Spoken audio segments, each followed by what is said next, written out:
Merci de nous rejoindre dans Europe 1 Soir Week-end. J'accueille mes débatteurs de la première heure. Jules Torres, journaliste politique au JDD. Bonsoir Jules. Bien le bonsoir Stéphanie Demuru. Week-end chargé pour vous.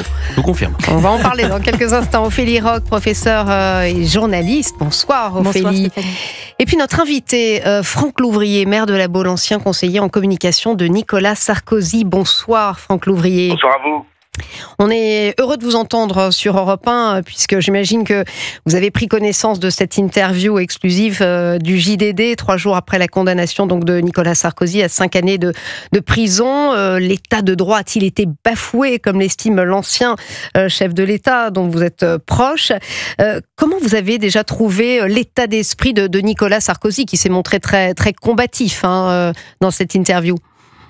Oui, il s'est montré très combatif. Vous savez, moi, j'ai eu du mal à réagir immédiatement. C'est que la première journée de réaction, parce que depuis cette décision du tribunal, j'étais à la fois stupéfait, puis bien évidemment affecté. Et je pense que il a eu raison de s'expliquer par écrit, avec la place qu'on a pu lui proposer, parce que je sais qu'il a la force de son innocence, et de ce fait-là, il explique très clairement, avec beaucoup de détails, la situation qu'il vit depuis maintenant plusieurs décennies. Je vous rappelle quand même que le mur des cons, c'est 2013. C'est à l'époque où on avait mis le portrait de Nicolas Sarkozy sur un mur qu'on appelait, que un syndicat, la magistrature appelait le mur des cons. Donc cet acharnement, cette haine, comme il le dit à juste titre, elle dure dans le temps. Et mon sentiment, c'est que on peut s'interroger. Pourquoi tant de haine? Pourquoi tant d'acharnement sur un homme qui se défend et arrive à enfin obtenir, au bout de 10 ans, qu'il n'y a pas de financement libyen, qu'il n'y a pas d'enrichissement personnel, qu'il n'y a pas de corruption. Donc voilà, toute cette situation fait que ça interroge beaucoup les Français. Vous savez, je suis maire de La Baule et ce matin, j'étais encore à rencontrer des gens. Ils sont inquiets, ils s'interrogent. Les Français s'interrogent. Oui, c'est ce qu'on vous a dit à La Baule, parce que c'est vrai qu'on n'a pas vraiment de sondage pour mesurer ça, mais c'est vrai que ça a été une onde de choc. On a vu les responsables politiques nombreux à réagir, beaucoup de Français ici ou là, mais vous l'avez clairement ressenti sur le terrain à La Baule? Oui, parce que si vous voulez, les gens connaissent Nicolas Sarkozy, il est venu plusieurs fois, c'est mon ami, et le fait est, c'est bien sûr, il vient me voir, il me dit, mais comment ça se fait qu'on en arrive à ce niveau-là d'agressivité à l'endroit d'un président qui, en fin de compte, est totalement innocent et qu'on va mettre en prison en étant innocent, ce qui est assez original quand même dans le droit français, parce que comme vous le savez, le fait que la première instance, vous pouvez faire appel, quand vous faites appel, vous êtes présumé innocent, mais on vous met quand même en prison. Vous savez, le raisonnement est assez simple, et on ne comprend pas pourquoi on met en prison quelqu'un qui est présumé innocent. Donc voilà, tout ça fait que cet acharnement inquiète les Français, parce qu'ils se disent, est-ce que notre système judiciaire n'est pas déstabilisé? Est-ce qu'il n'est pas pris en main? Est-ce qu'il y a quelque chose qui, d'une façon ou d'une autre, ne se fait pas dans les règles de la République? Franck Louvrier, je voudrais vous faire écouter un autre proche de Nicolas Sarkozy. C'était il y a quelques minutes sur CNews. Le témoignage assez poignant de l'avocat Robert Bourgi, qui lui défend vraiment bec et ongle Nicolas Sarkozy. Il estime que Nicolas Sarkozy a été piégé et il ne doute pas un seul instant de son innocence. Écoutez-le. Dès 1981, l'immense Jacques Chirac m'avait placé au centre même du financement de la vie politique de la droite en provenance des États africains. Je suis allé voir Nicolas Sarkozy, ministre de l'Intérieur, et il m'a dit ceci, en présence de Claude Guéant et en présence de sa femme, que je ne veux pas un sou sorti des chefs d'État africains. Alors je me pose la question de savoir comment cet homme qui a refusé tout financement, quel qu'il soit, venu d'Afrique, puisse tout d'un coup avoir envie d'envoyer 2 collaborateurs, parmi les plus proches, aller en Libye, signer un pacte de corruption. Alors c'est vrai qu'on était assez saisis devant cette interview de Robert Bourgi, qui a un franc-parler. D'ailleurs, il poursuit sur Guéant et Hortefeux. Il dit, en gros, ils ont été piégés. Qu'est-ce que ça vous évoque quand vous entendez cette déclaration de Robert Bourgi qui défend Nicolas Sarkozy? Est-ce que vous avez, vous, en tant que proche de l'ancien chef de l'État, la même lecture? Vous savez, j'ai travaillé 15 ans, matin, midi et soir, et parfois la nuit, avec Nicolas Sarkozy.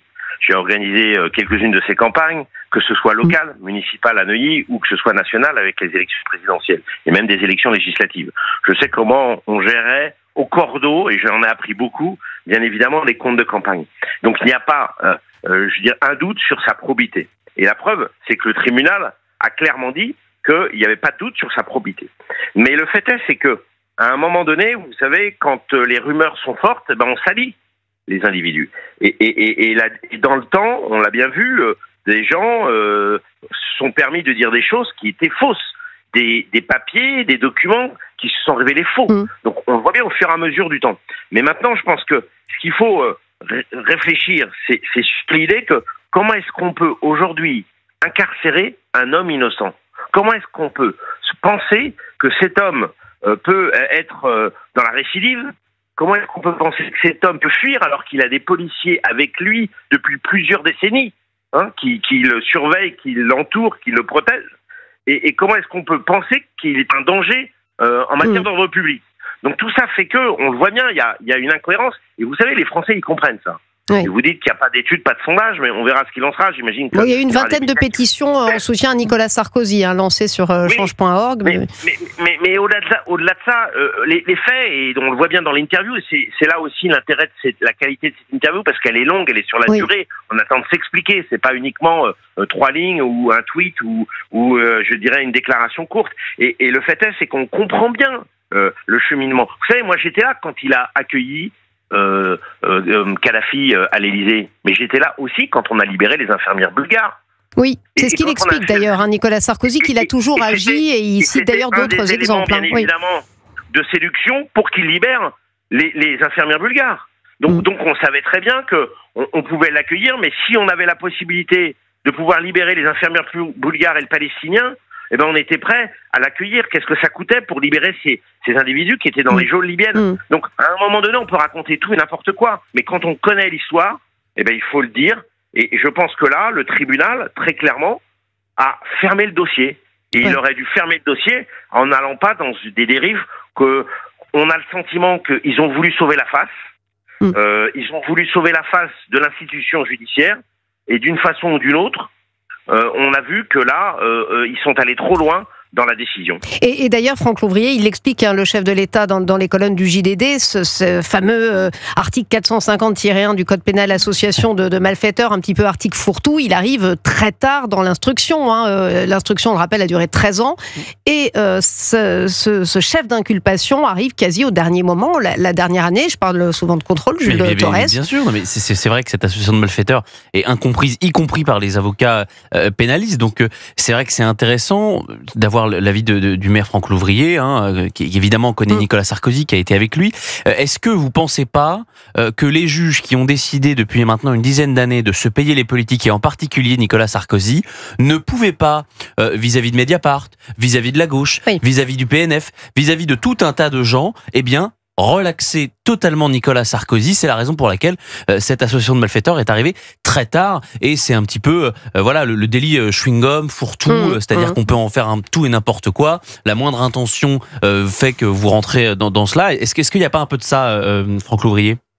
Oui, mais c'est ce que je vous disais, il a fallu sauver la face de l'institution judiciaire. Il a fallu sauver l'institution judiciaire, et voyant qu'il y avait de moins en moins de preuves au fur et à mesure des enquêtes, ils se sont retranchés sur cette décision qui est, d'une façon ou d'une autre, de condamner un homme sur une présumée intention.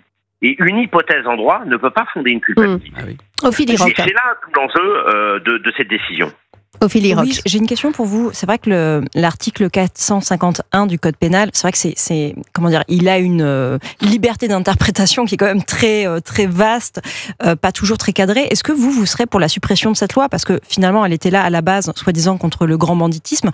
Est-ce que vous pensez que cette loi-là peut être appliquée finalement à mauvais escient? Est-ce que vous demandez, je sais pas, que cette loi soit abrogée, ou en tout cas qu'il y ait des choses qui soient du Code pénal. Cet article, pardon, du Code pénal. Je vous rappelle quand même qu'elle est encadrée. Normalement, il doit y avoir la récidive, un risque de récidive, un risque de fuite, un risque d'ordre public. Aucun des trois éléments ne peuvent s'appuyer sur la situation de Nicolas Sarkozy. Et l'intime conviction des juges en l'espèce, elle est fragile, d'autant plus qu'elle s'appuie sur cette incarcération préventive. Oui, là donc, vous parlez d'exécution provisoire. Hein. Bien sûr. Oui. Donc on est dans une situation où à la fois on s'appuie sur quelque chose qui n'existe pas, parce qu'il n'y a pas d'élément qui peut permettre de penser aujourd'hui qu'on est dans une situation d'association de malfaiteurs, mais d'autant plus sur l'exécution immédiate, l'exécution provisoire, elle ne peut pas s'appliquer étant donné que les 3 critères qui doivent être appliqués ne sont pas actifs pour Nicolas Sarkozy. Donc on voit bien que on est dans une situation où il a fallu sauver la face de l'institution judiciaire, essayer de sortir la tête haute de cette situation, alors qu'il aurait fallu très simplement aller vers une relaxe dès la première instance. Franck Louvrier, justement, je voudrais vous faire écouter également ce son de Henri Guénaud, qui, puisque vous évoquez cette association de malfaiteurs, il va dans le détail et il estime, lui, justement, qu'il y a eu une forme de piège. Écoutez, Robert Bourgi sur CNews tout à l'heure. Ils sont allés là-bas, ils ont vu leurs homologues, l'un et l'autre, et au dernier moment, on leur dit, c'est Loussi. Il est difficile, quand vous êtes dans le pays, en Libye, que vous avez vu vos homologues, que vous avez signé des accords, tout d'un coup de faire savoir à Kadhafi qu'on ne veut pas aller voir Senoussi. Ils ont été piégés. En quittant Paris, ils ne savaient pas qu'ils allaient voir Senoussi. C'est un piège qui leur a été tendu. Et c'est le reproche, sans doute, que leur patron, Nicolas Sarkozy, leur a fait à son retour. Parce que ni Guéant, ni Hortefeux n'auraient accepté d'aller en Libye. Alors, on rappelle que Senoussi, c'était un proche, évidemment, de Mouammar Kadhafi, impliqué dans l'attentat terroriste du DC-10 contre des Français notamment. Est-ce que vous, Franck Louvrier, qui connaissez bien, encore une fois, Nicolas Sarkozy, qui a bien connu tout son entourage, est-ce que cette thèse avancée par Robert Bourgi ce soir vous semble, vous, crédible ? Mais la thèse de Robert Bourgi n'est pas une thèse, c'est ce qu'a dit Brice Hortefeux devant les juges, qu'il avait été piégé. Il l'a dit très clairement, il l'a même répété à certains de vos confrères sur des chaînes d'information continue. Donc c'est une réalité. Donc le fait qu'ils aient été piégés, c'est un fait. Mais le fait que Nicolas Sarkozy soit mêlé de près ou de loin à cette affaire, on le voit bien, il n'y a pas de doute qu'il a été totalement éloigné de tout ça. Donc je pense, et à l'arrivée, qu'est-ce qui s'est passé ? Il n'y a pas d'enrichissement, il n'y a pas de financement de campagne. Oui, alors ça a été clairement établi même par la justice, en effet. Exactement. Donc on voit bien que là, on est dans une situation où il n'y a pas de porte de sortie pour la justice. N'ayant pas de porte de sortie pour la justice, ils ont franchi une ligne rouge, qui est le fait d'incarcérer un innocent. Ce qui est assez original en droit quand même aujourd'hui. Vous imaginez ce que c'est qu'incarcérer quelqu'un qui est présumé innocent ? Et d'autant plus un président de la République. Donc, est-ce que c'est un acte médiatique ? Est-ce que c'est un élément de communication qu'ils ont voulu mettre en place ? C'est ça la question. Comme le soulignait Henri Guénaud ce matin en grand rendez-vous, c'est le premier procès sans preuve assumé par la justice, Jules Torres. Autre élément, Franck Louvrier, parce que ça va être intéressant d'avoir votre témoignage puisque vous étiez dans la machine, quand le 28 avril 2012, Mediapart sort son fameux article « L'épreuve du financement libyen ». Pardonnez-moi non, Stéphanie, mais les grands esprits se rencontrent justement. Quand vous avez ça le 28 avril, je vous rappelle quand même je rappelle aux auditeurs qu'on est dans l'entre-deux-tours de l'élection présidentielle. Absolument. Que Mediapart publie un article, l'épreuve du financement libyen, avec une note qui, 13 ans plus tard... C'est très important de le souligner, le timing. Le tribunal vous dit, c'est un faux. Comment vous réagissez à l'époque ? Écoutez, bien évidemment, on est persuadé que c'est un faux. La seule chose, c'est qu'on sait que ça va être un élément de la campagne. Et la preuve, c'est que certains de vos confrères ont interrogé Nicolas Sarkozy, président, à ce moment-là, pour lui demander si, justement, il avait financé avec de l'argent libyen sa campagne. Ouais. Et donc la question se pose bien sûr aujourd'hui de savoir si ça a eu des répercussions au niveau politique, et notamment au niveau du choix des Français à l'endroit de sa candidature. Alors moi je peux pas le savoir, on peut pas le savoir, mais ça a bien évidemment porté conséquence sur la campagne, parce que c'était un faux, c'était des arguments qui étaient faux et qui avaient été utilisés, bien évidemment. Et Nicolas Sarkozy dit d'ailleurs à propos de ce document, à partir du moment où c'était un faux, dans un monde normal, l'accusation aurait dû s'écrouler. Ah oui. Oui, la seule chose, c'est que personne ne l'avait démontré. Et là, maintenant, la justice l'a démontré 10 ans après.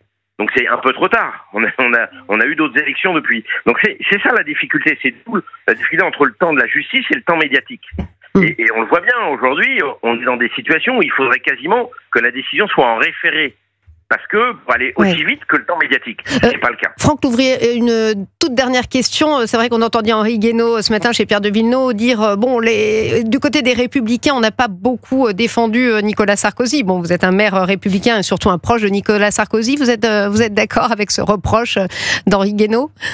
Non, je pense que chacun a défendu à la fois de ses convictions, de la situation politique dans laquelle il est. C'est sûr qu'un ministre ne peut pas avoir la même prise de position que quelqu'un qui n'est pas dans le gouvernement. Mais mon sentiment, c'est que c'est pas tellement les LR qui sont en cause aujourd'hui. Je pense que c'est les Français qui se posent des questions. Et vous allez voir que cette affaire n'est pas finie. Pour la simple et bonne raison, c'est moi je le vois dans mes contacts, comme je vous le disais. Je vois bien les Français s'interroger, les Français inquiets, parce qu'ils voient bien, ils ont de plus en plus d'éléments, et notamment grâce à l'interview du Journal du Dimanche, ils ont des éléments concrets sur lequel ils peuvent C'est un tournant en effet. Mais merci beaucoup Franck. Merci Franck Louvrier. Merci beaucoup d'avoir été avec nous sur l'antenne d'Europe 1. Je rappelle que vous êtes maire de La Baule, ancien conseiller en communication de Nicolas Sarkozy. Restez avec nous. On se retrouve dans quelques instants avec Jules Torres et Ophélie Roch.